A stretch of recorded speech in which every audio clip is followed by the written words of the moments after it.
karena mereka tahu saya nggak terlibat karena ini, bukan ini. Seperti dikatakan oleh Pak Ponto tadi, bahwa masih ada orang yang meragukan kepada saya, ragu saya jadi gubernur. Aku saya bawa lari Aceh ini ke arah mereka. Jadi bagaimanapun cara kaki saya mau di jalan. Itulah pikiran-pikiran licik yang timbul. Dia orang yang nggak seharusnya licik.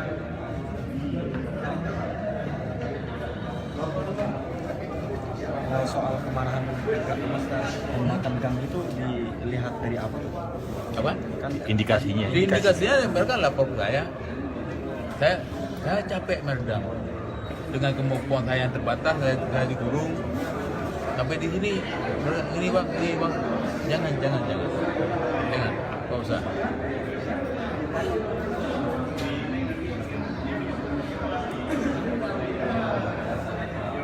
Mereka dan kami orang Aceh.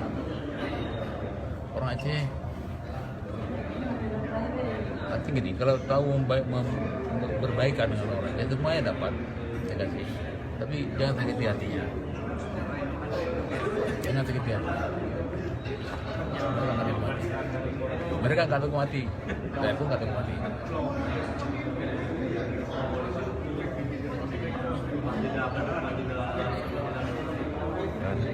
Saya nggak lakukan korupsi ini, apa yang dilakukan. Saksi-saksi yang dipanggil oleh jaksa tak hukum mengindikasikan saya melakukan korupsi. Ini ada sekelompok orang di Republik ini yang seperti diindikasikan oleh Pak Ponto tadi. Jadi Bapak tetap saya tidak melakukan ya Pak? Memang tidak melakukan. Kalau nanti kan setelah Saya pernah menerima kedatangan wakil Perdana Menteri Turki di Aceh, dan saya laksanakan secara adat. Karena ketahui Aceh dengan Turki Ottoman dulu ada hubungan yang kuat antara kerajaan Aceh dan kerajaan Ottoman. Maka saya welcome dia sebagai sahabat, juga sahabat dalam sejarah. Tapi oleh orang yang melapor ke Jakarta, saya dilaporin akan menggelar referendum di Aceh yang dibantu oleh Turki.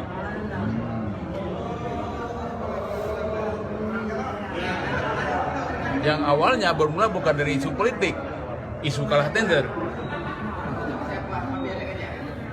Pemantiknya isu kalah tender.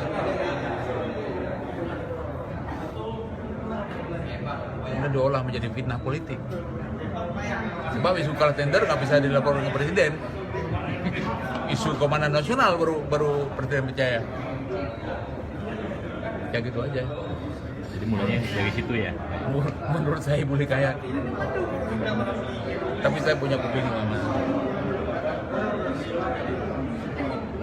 Makanya dulu waktu menghadapi hal tersulit dalam Perdamaian Aceh, dalam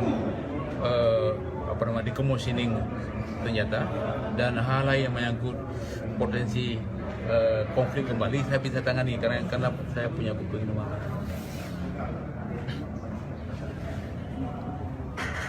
Mudah-mudahan peristiwa ini nggak mengusik perdamaian Aceh, dan perdamaian Aceh belum selesai. Ada hutang-hutang pemerintah yang belum lunas di Aceh.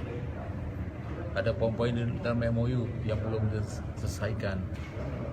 Masalah pekerjaan untuk mantan kombatan, masalah pekerjaan untuk korban konflik, masalah pekerjaan untuk tapol-napol, itu belum tersentuh. Itu kewajiban pemerintah pusat. Ada tertulis dalam MOU. Kemudian masalah rekonsiliasi yang belum berjalan. Kemudian masalah pengadilan HAM yang disebutkan Pak Ponto tadi belum berjalan. Artinya MOU Helsinki itu belum sepenuhnya berjalan. Artinya MOU Helsinki masih dalam proses pelaksanaan. Artinya perdamaian itu menunggu menunggu kelengkapan MOU itu sendiri. Kalau enggak damai sih damai, sampai sekarang pun damai aja. Nggak ada keributan.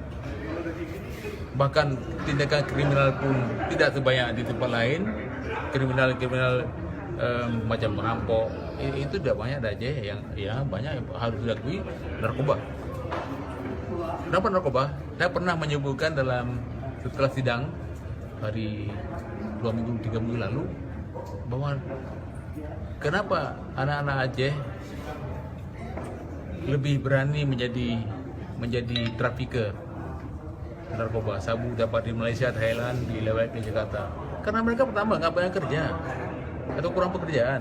Yang kedua, mereka punya kemampuan dan keberanian. Kenapa mata-mata anak agama itu yang terlibat trafficking? Karena itu mereka nggak punya pekerjaan, tapi mereka punya keberanian dan punya kemampuan. Ya dipakailah oleh kartel narkoba. Siapa lagi yang dipakai? Orang yang mampu berperang dan berani. Ya, dan untuk trafficker narkoba memang perlu keberanian. Nah, banyaklah kawan-kawan saya gugur ditembak polisi. Yang seharusnya nggak perlu terjadi kalau mereka diberi pekerjaan seperti dijanjikan. Oke, Pak. Makasih Pak Irwandi ya.